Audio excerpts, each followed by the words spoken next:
Hello and welcome to the Weekend Edition. I'm Dr. Kingori. Now from this week, news anchor Swalem Doe has advertised his kidney for 2.5 million shillings. I have no idea how he arrived at that figure, but it's a matter of time. It's just a matter of time before kidneys hit the streets. A tough sell though. You only have 2 kidneys as a human being. And this is Kenya, where people are used to the culture of buy one, get one free. How do you even carry out that transaction? At ya do 2.5 million kidney moja na vile figo zimeshuka. Najua 2.5 million for one kidney, hapo utakuwa umenifinya. Nikuongeze 300 nipatie na jicho moja. Najua garau utakuwa umeniachia macho. Haya basi, kama haiwezi tafuta mwingine, biashara yangu ni wholesale. And you see, there's 2 ways to look at the Swalem Doe issue. 1, it takes courage for a man to admit that he is broke and probably needs help. And 2, what message does that send to people who look up to him as one of the greats in the media industry? Does it mean that however good you are in the business, at one point in life you may have to sell your body? Who knows? Now, as soon as that story broke, sorry, no pun intended, the internet was like an online shopping platform for body parts. People have started auctioning other body parts they feel that they do not need. Actually, one Kenyan on Twitter, his Twitter handle is _Fels1, was so inspired by the Swalem Doe story, and he actually tweeted, Swalem Doe selling his kidney because he's broke makes me wonder whether I really need 10 toes. Si mtu bado anaweza tembea na 1 toe on each foot. Now, as much as selling your 8 toes sounds like a good idea to save on pedicure, you'll miss out on so much more. It will be very hard for you to be on toes. Furthermore, most of the people making jokes on this subject don't understand the details of why Swalem Doe decided to make that announcement. And that misinterpretation can set a very bad precedence. It could come to a point where it's normal to sell your body parts. That is, to get to an extent that the richest person in the country will just have the head. Akona kichwa tu. Imagine attending a motivational speech where msee amekuja kuwapatia speech ya vile ame make it in life. Alafu mkingoja kama mnaletewa kichwa kwa hot dish. You know, most people do not like to make sacrifices. I had to give away a lot to be the head of a multinational company. See, the tallest building in the city is the work of my hands. My first car was the work of my pancreas. On a serious note though, the fact that Swalem Doe came out and shared his issue with the world does not give anyone the right to judge him. That said, the new episode of the County Assembly Wrestling Matches is out, and here's Kenyan Jui with the details. The County Assemblies of Kenya have been very consistent in the weekly dose of action, and this week, pepo ya vita ilizuru Wajir County, whereby MCAs were moving motions like commotion na kutipito.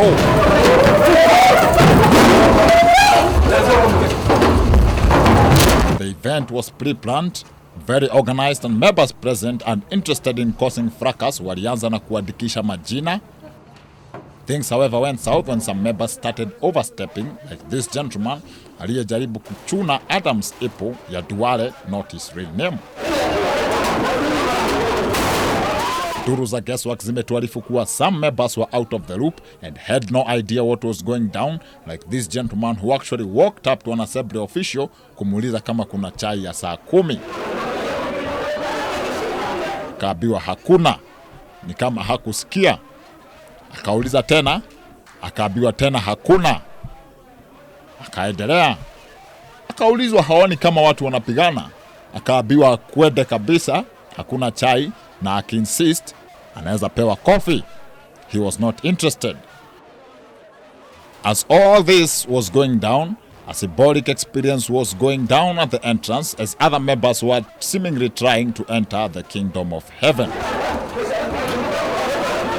The event did not end well and several injuries were reported. One member was kicked in the kidneys, ama ukipenda Mamdoe in Raymond's language, and he has since been diagnosed with depreciated kidneys. Another member reported a swollen belly button and missing Adam's Epo. The assembly is expected to fight again soon since the results of this particular fight were inconclusive, na habari hizo tutakuletea moja kwa moja zinapotendeka. Representing the Guesswork fraternity on the Wicked edition, guess who? Kenya.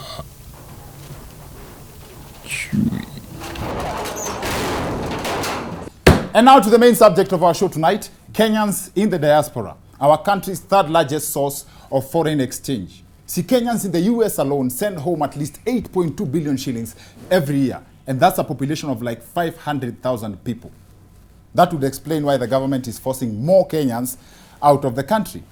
Think about it.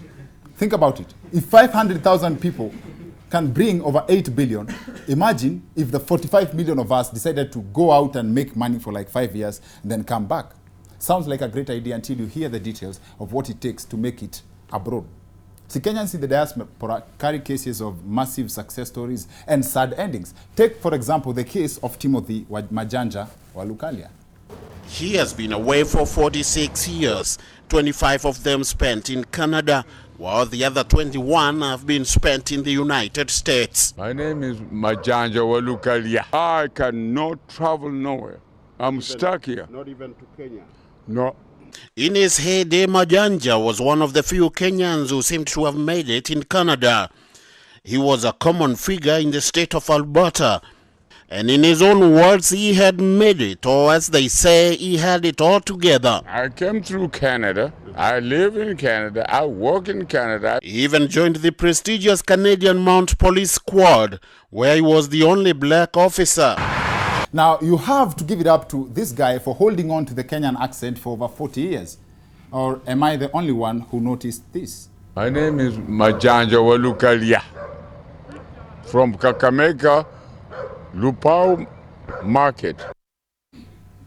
I ran for the city of Calgary, Canada in Alberta. You see, hata kama aliwachilia hiyo accent later in the conversation, he still deserves the credit considering we have Kenyans who probably have never left the country but have the American accent in advance. At the time this story was covered, Mr. Lukalia had been away for over 40 years.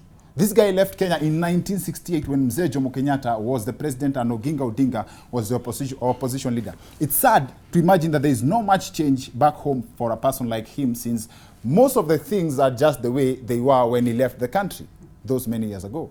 Kenyatta is still president and Odinga is still leading the opposition. Now, however, his story has interesting twist. His is a case of falling from grace to grass. He ran for political office in Canada and failed twice. I ran for the city of Calgary, Canada in Alberta.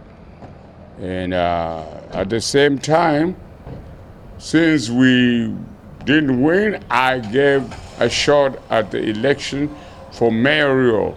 That's a very strong message for Kenyans in Canada. Wachanini na politics. Now, that's on a lighter note though.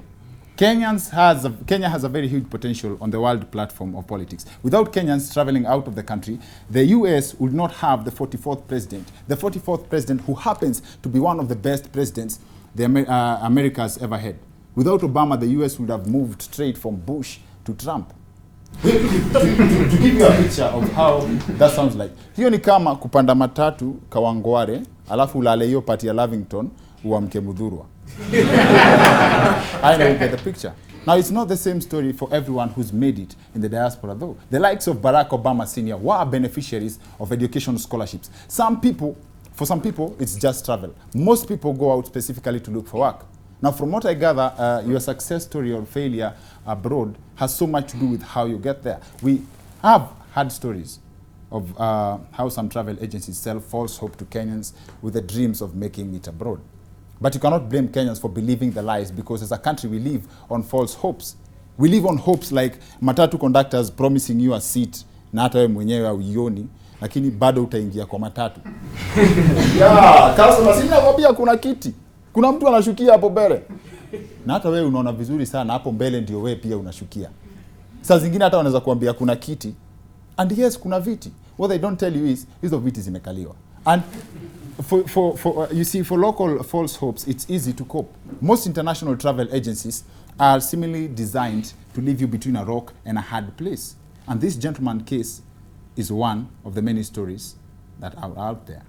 Mimi nilienda nikaambia agent straight and frankly, if you know that you are going to have any fishy dealings, don't let me spend even a single coin here. Na nilimwambia hivi na kuambia na hapa mbele ya Mungu, usijaribu kudhubutu hivi kuchukua pesa yangu tu bure. Akani convince. Alinitolea document za ministries 15 ambazo zimemuidhinisha afanye hiyo kazi. Akatu escort mpaka airport. Lakini tu mlango ilifunga tu ya kucheck in. Nyinyi mmeingia upande wa glass huko ndani na yeye amebaki upande huo. That was the end of it. We landed in Dubai at around midnight. Cause flight yetu ilikuwa ya kitu 5 hizi. Kafika huko kitu midnight. Ni kweli kabisa tulikuta tumesubiriwa. But mambo ya transfer hakukuwa. We paid for it. Kuja bed accommodation ambapo walikuwa wametuambia, alitupeleka bed space. Mahali unakuliwa na kunguni. Mende ni mashabiki huko wa kila program. First of all, I'm so flattered by the fact that in Dubai, the Wicked Edition inaonwa mpaka na mende. Wapi makofi ya mende? Thank you. Thank you. But that's not the point. The main point I have picked from that guy's testimony is that human beings can be evil. Someone steals from you, then sends you out of the country. That way anakula pesa yako akijua kuna mahali mnaenda kukutana. See, most of the victims of these scams are domestic workers, but reports of abuse have prompted Kenya to ban its citizens from seeking domestic work in the Middle East, and that we revoked, actually, the government revoked licenses of 930 recruitment agencies in September 2014. See, people have different reasons and ways to travel out of the country. We've had a case where someone photoshopped herself to China, which may work 1 in 45 million times. Now, the urge to leave one's country is understandable, though. There's so much in Kenya that would make you wish to leave the country, from the high unemployment rate, misplaced priorities like anti-riot police vehicles full of water, yet fire engines show up to put out fire with no water. Lakini hapo naweza tetea serikali kidogo. Kati ya nyumba ya mabati inachomeka pole pole na wale majamaa utokea Shishamande. Ni wapi nani wanachomea serikali sana? And then again, nyumba ikichomeka ni moto. Ile kitu ya Shishamande ni mioto. Ni wapi utapeleka maji? The government just needs to get the difference between moto na mioto. And there is still so much talk about the subject of Kenyans in the diaspora. That's why we extend this conversation to the second part of the show with our guest, Alemba. Most of you guys know him, one of the best gospel artists this country has ever produced. To extend this, to break this down even further. See you on the other end of this break.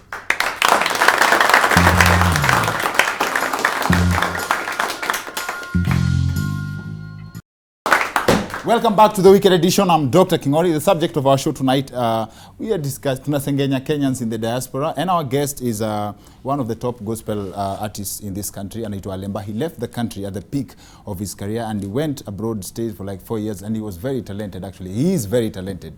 In the present, he's one of the biggest hype men in the country, tukieka plural. He has many other talents, including shaking his head. Alemba, ladies and gentlemen. Karibu kwa show. Ujana ametingisha kichwa tena.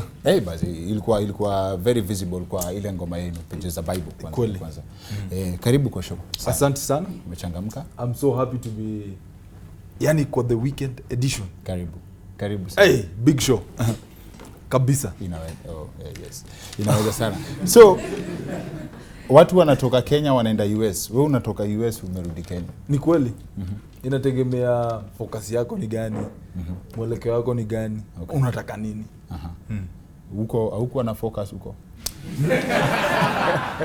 Nilikuwa nayo lakini sasa unajua ukiwa state manze kuko na barrier vitu mob. Okay. Kuko na language barrier. Ulirudishwa huko na Sheng. Hapana, unajua hata Sheng mazee. Unajua utapiga simu mtaani, mchapiane, Sheng, perese, nini. Hizo vitu zote. Lakini sasa kuko na kupenetrate stato na whatever agenda you have. Okay. Muziki yenye na do si ya watu walami. Unaget? Okay, well, walami wanaweza like. But check it, let me show you. Pages za Bible was good, si ndio? Let me try see kama vile ungepenetrate like siku hizi na dara Pages za Bible. Nimekuget. Nowadays I caress the I see. Nimeget. No. Nimeget bwana. Nimeget bwana unge. Hey, no. Mbona No. penetrate? Yes, nimeget. Awe, sasa ukianza kuileta hivyo si itaharibu. Itaharibu. Lakini sasa let's say kuko na so many things that before you get to where in the entertainment industry as Teto, Okay. it's a serious thing, a big thing. Sawa, na your lowest moment ukiwa Teto? My lowest moment, let me think about it. It's a time nilikuwa manzi, sina job, sina makaratasi. Nilikuwa nikibangaiza kwa kiti, nimeketi tu home. It was the saddest moment of my life. Si hiyo time ndio ungeimba ama? Haufikiria hata kuimba. Zinakataa. Hata wimbo zinakataa. Kwa sababu you're thinking, hizi makaratasi zitatoka wapi? Ama Kuget makaratasi ukiwa Teto ni hard. okay, Kengori, picture this Si unaweza oa mtu, si kuna hiyo pia story ya kuwa married. iko. Lakini saa zingine it doesn't end up well. Why? Kwa sababu unaweza enda na msee a black American, maybe a lady, umuingize Kiswahili umwambie bro, sister.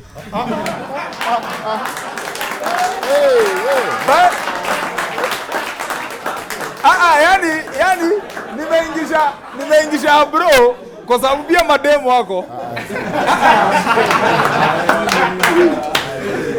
Nimeingisha bro kwa sababu pia mademo wako. Madam pia unajua. Okay.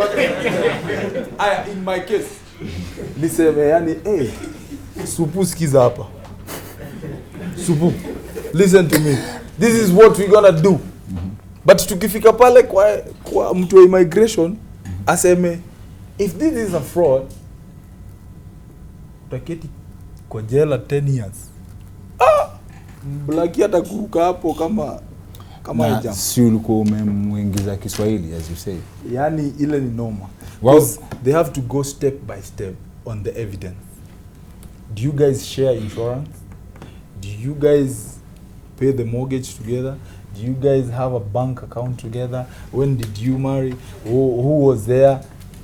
There are so many questions. But still there are people who go through with it. Sure. But how many? Mimi nimekuwa so kule manze watu wanafungwa bana. Wewe ulimari ukiwa huko ama ulimari ukishatoka huko? Lakini mimi nilimari nikiwa huko. So alikuwa Mkenya. Haikuwa Mblaki. Unaona? Those are the difference. Mblaki ni a black American girl. Haikuwa mzungu. Okay. So mzungu akikuruka kwa immigration, hiyo ni kesi ama wataachilia tu as wameshika mtu before afanye makosa? Premeditation. Watakupe 24 hours leave the country. 24 hours. So wewe ndio utakuwa umejiseti. Sasa wewe ndio utakuwa umejiseti kwao. Si umeleta kesi. Tumeona ni kesi uongo. We've given you 24 hours to leave our country. Okay. Kama unajua Wakenya wengine wanafikanga huko wanakojolea passport. Yaani kukojolea inamaanisha hivi they can never trace where you're from. Na hata kama ni passport, huwezi rudishwa. Unajua you can't travel without a passport. I know of a guy. Alipelekwa mpaka Nigeria. Alipelekwa Nigeria? I'm Nigerian. Yes. Akafika huko akaongea Kikuyu. Immigration ya huko kasema we don't know what he's talking about. Akarudishwa America. Walienda huko azin wao kwa caring hivyo watakupeleka. Ala! Alitoka huko akisema Oga I'm from Nigeria nini. Akafika Niki man. Niki huko mwade. And he's being asked by the immigration officer, okay, what are you talking about? Akaambia the immigration officer, you will never send me home. You will never send me home. Akifika Teto baadaye anaongea Kikuyu. Kizungu poa sana. Lakini the moment ameingia kwa hiyo ndege, anatune kwa Kikuyu. Na ina stick kwa Kikuyu. Na ulikuwa huko for 4 years, right? Si ndio? 4 years. Kizungu ilikukataa mpaka hata accent, hata kidogo tu hivi alemba huku. Hata ile ya ulimi hapo. Nilijua utaleta hii. Lakini niko ready. Kizungu naweza ongea. lakini ikiwa na mzungu.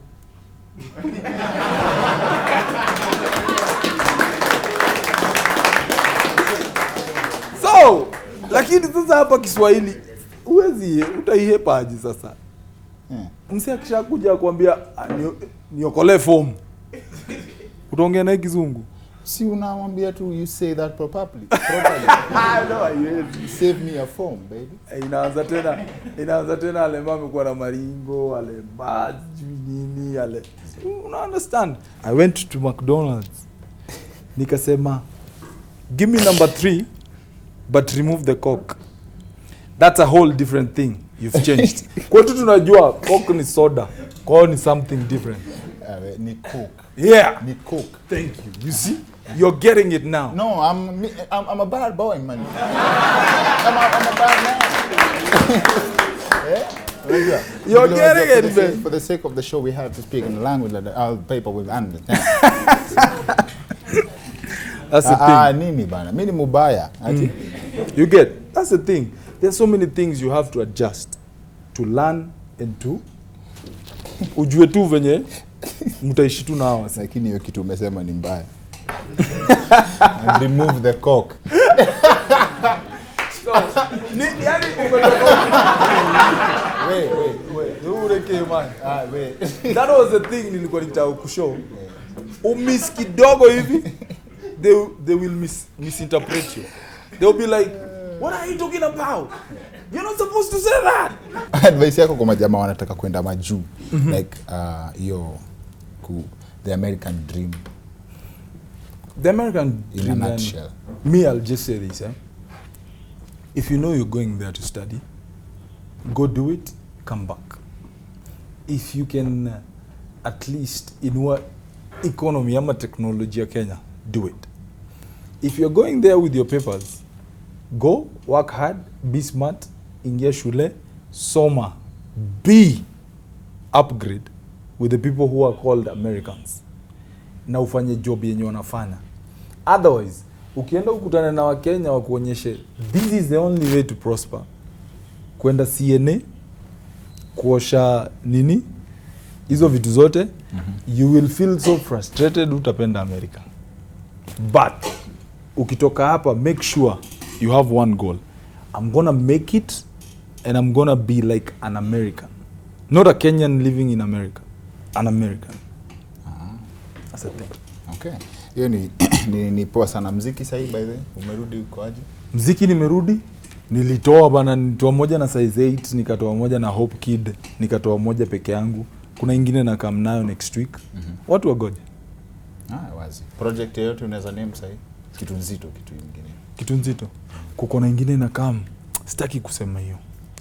Wacha ikae, lakini wataona matua everywhere. Yeah. Uko na company yako ama una bado? Oh, yeah, I have a company called The Hype House. The Hype House is an entertainment company dealing with events, dealing with artist management, video, music, and everything. Makes sense. And by the way, there's something I forgot to mention. Parents, Alemba is a very good example, yeah. Nurturing talent, msee akigrow up. Alemba is a hype man.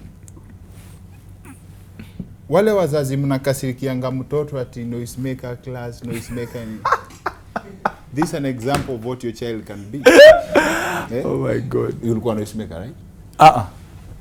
Hype man ilitoka wapi? Nilikuwa tu nimependa kupiga kelele za zile mwalimu wa hiyo. Sasa sio ndio. Sikuwa noisemaker. Napiga stories za zile mwalimu wa na occupy what? Basi si noisemakers Daro anafaa uitwe hype men. Yeah. Mwalimu anakuja, can I have the list of hype men there? Nice. There's something about. Alafu ukizeeka ukue preacher ama una plans hizo bado? Kuna mtu na nacha sasa, tuna nacha talent. Tulete hype men wengine. Watu wasisemange Alemba ulienda wapi? Wataona msee mwingine. Wazi. I hope I trust that conversation has been very, very comprehensive for the subject matter that we are covering on the show tonight. And first of all, like I promised, one of these fine days we are bringing you a lady. Her name is, she corrected me. Last time I said beauty without breasts, but in a faikwe beauty minus breasts. It's a very, very, very touching story. But the way ameishikilia is very light and very, very encouraging. And most people go through your experience yake, yeah, minus breasts. Strong story coming through very soon. We did a story about the Mbagathi Hospital, by the way. It's sad to note that several weeks later, bado wase ma curtains zao ni cartons. Na bado the same situation, bado inaendelea hivyo. So this is just an update, guys. Don't fall sick. Bado time ya kukua wagonjwa ikifika nitawashow. Tukienda huko tupate maybe a few things zimechange. But in the meantime, please don't fall sick. Thank you Alemba for coming on the show. Thank you very much. Tukikuita utakam tena, si ndio? Anytime. Wazi. That's it for the weekend edition. See you next week. My name is Dr. Kingori.